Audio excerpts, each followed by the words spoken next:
Hi, and welcome to this short home training video. In this video, we're going to look at the technique that in the Taekwondo world is called Jebipoom Mok Chigi. Well, the technique looks like this. What we're going to look at here is why is this technique in particular is interesting and what is that you can use it for. Does this have your interest? Then take a look here.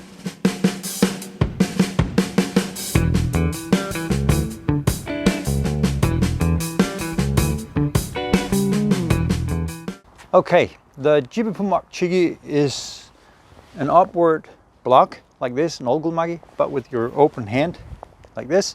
And then it's an inward hand strike like this. And you do it at the same time here. Then you can do it of the back foot or on the front foot. Some clubs practice like this as well.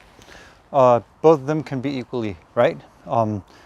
I prefer doing like this, and you'll see a little bit, you'll see in a little bit why.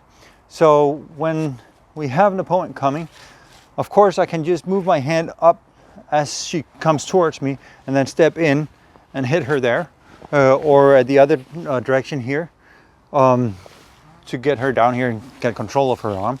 As you saw, I did it on the front leg here. I might as well do it on the back leg, on the other leg, opposite foot. That's okay as well.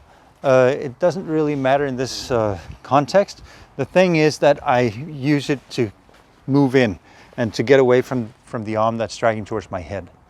But the real interesting thing about this technique is that it can help me move from one side of her to the other side and back.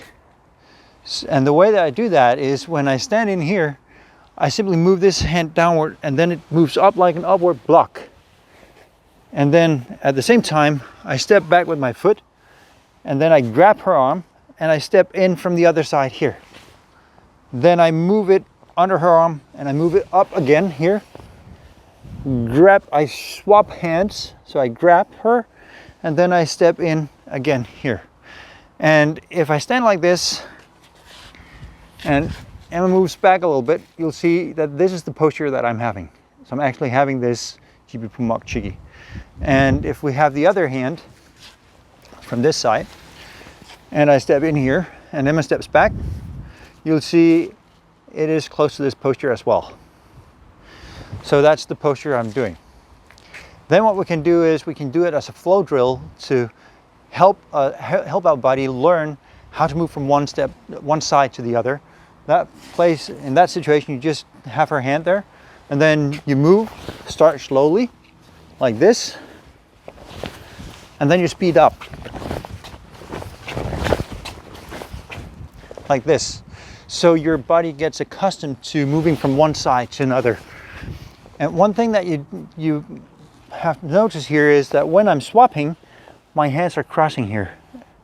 So when I'm shifting from having her arm in my left hand to my right hand, it goes underneath here and then it turns around so the other one is having it. And this one comes free, so it's free to go in and strike. Then this one comes underneath, it turns around so the other one has. This one comes free and turns around her hand and gets ready to come in and strike.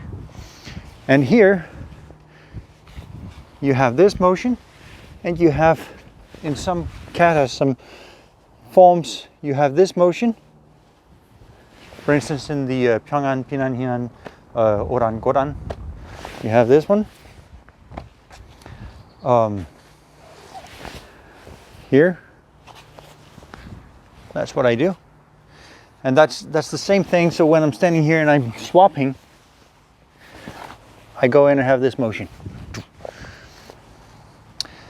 So the important part about this technique is that it helps you to move from one side to another and makes it easier for you once you have an opponent coming towards you. And you know, when things are going rough, sometimes you may end up on the wrong side. Over here it's dangerous because she has a hand there. So I want to go to the other side. Now that hand is not dangerous anymore. And that's one of the things that I can use this technique for. Was this a video that you could use in your home training? Then make sure to click subscribe below. Also hit the little bell so that you get a notification next time that there's a video online from my side. If this was something that you could use, or if you have suggestions for a future video, put a little comment down there. And from here, the only thing left to say is good luck in your training and enjoy.